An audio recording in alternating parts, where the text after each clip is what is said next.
Right then guys, to kick this thing off, you're going to just want to hang around in the hollow for a saboteur to spawn.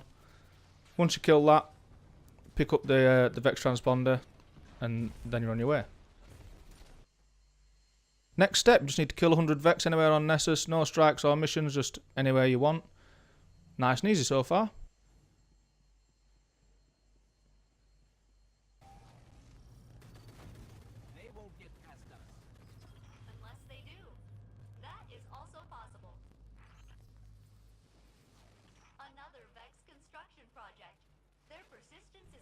Next step is complete a Spire integration.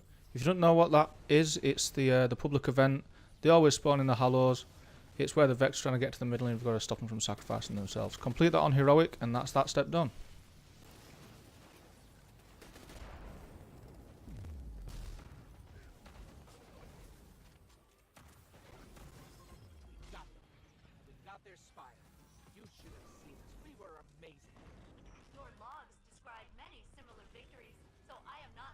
After that, you're going to want to kill 20 Minotaurs. Now, Glad put out a tweet last night that I didn't know at the time. I did this the hard way.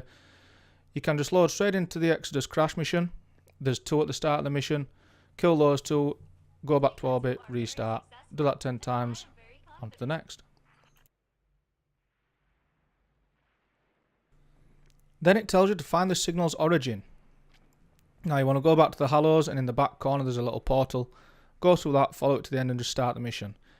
Now here's where you get the first look at the Izanami Forge area. Now it's going to want to fight a few waves of enemies, kill the boss, hack the console, and you're going to get a broken igniter. You're going to want to take it back to 81. Now this is where you think that the quest is going to be over and she's just going to fix it, then you're in, but sadly not.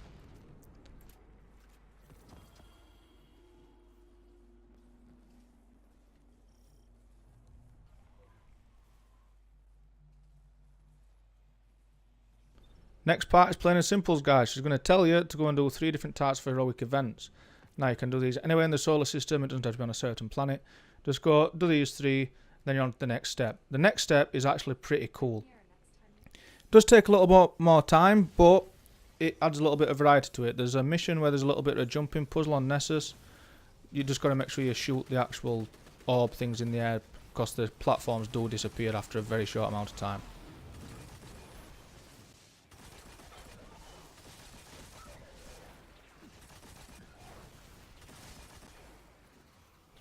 After that, you're going to get fallen precision kills. Now, for this, I used a hand cannon and I went to the EDZ in lost sectors. Because when I was doing public events, people were stealing my kills and it would have taken too long. This way, I wrapped it up in around 5 minutes. And then, the third part is you're going to want to destroy taken blights in lost sectors on IO. Really simple, this part. There's a lost sector next to where you spawn in, next to Asher. And you can just farm the same lost sector over and over again. Do this 5 times and then that's this part of the quest done as well. Now we are nearly there, guys, just stay strong, you're nearly at the end of the quest.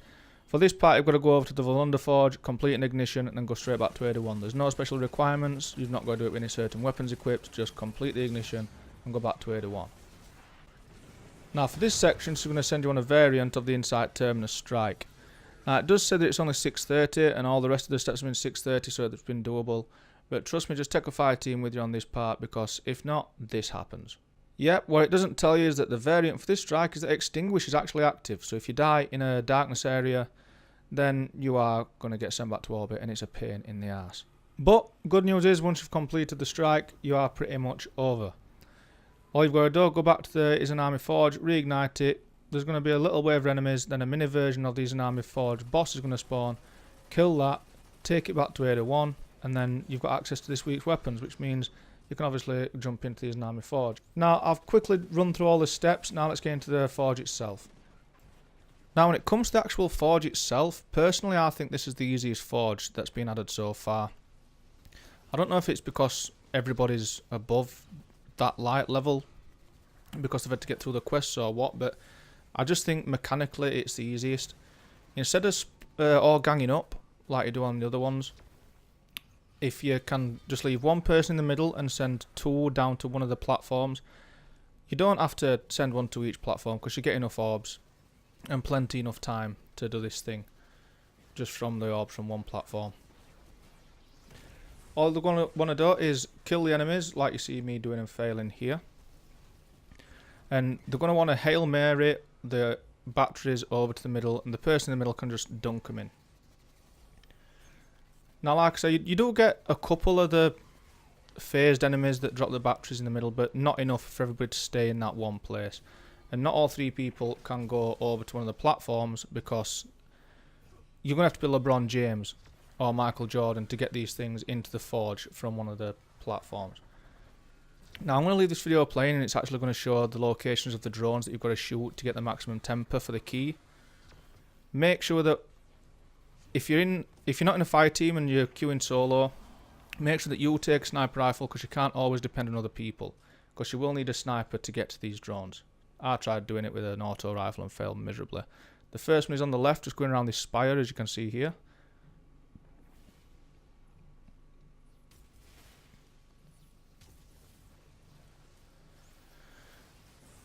And the next one, I'd positioned myself badly. If I'd have stood on this rock for the first one, I'd just been able to turn around and get it. And that's the second one. Don't you just love it when you're getting shot when you're trying to snipe things? I'd really love that. And that'll give you the maximum temper buff. Then it's just same as always. Kill the boss. Open the box. Then you've got your key. This boss can get melted so quick. So yeah guys, that's my tips for the forge and how to get the key. Now on to the next part of the video. I'm just going to quickly show you the loot that I got along the way. Right, so on to the loot that I got along the journey. I actually got 2 of the forge rocket launchers. This was the best one that I got. It's not ideal by anybody's means. We've got rangefinder and kill clip. It doesn't even look that good, to be honest. I think they've done quite a bad job with the weapons. I mean, I know they've never tried to make out like they're going to be amazingly looking, but they've admitted that they're just old reskins. I do like this.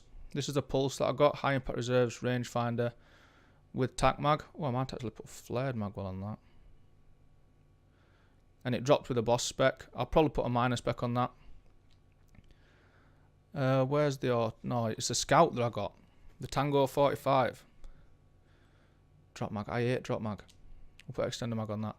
We've got triple tap and outlaw. Now that I do like. I'm really looking forward to trying this weapon out. And I actually got a two-tailed fox to drop. Just a random exotic engram that dropped from doing that forge on one of the runs. And I think that is about it. Yeah, that sums up the loot from my journey to the Izanami Forge.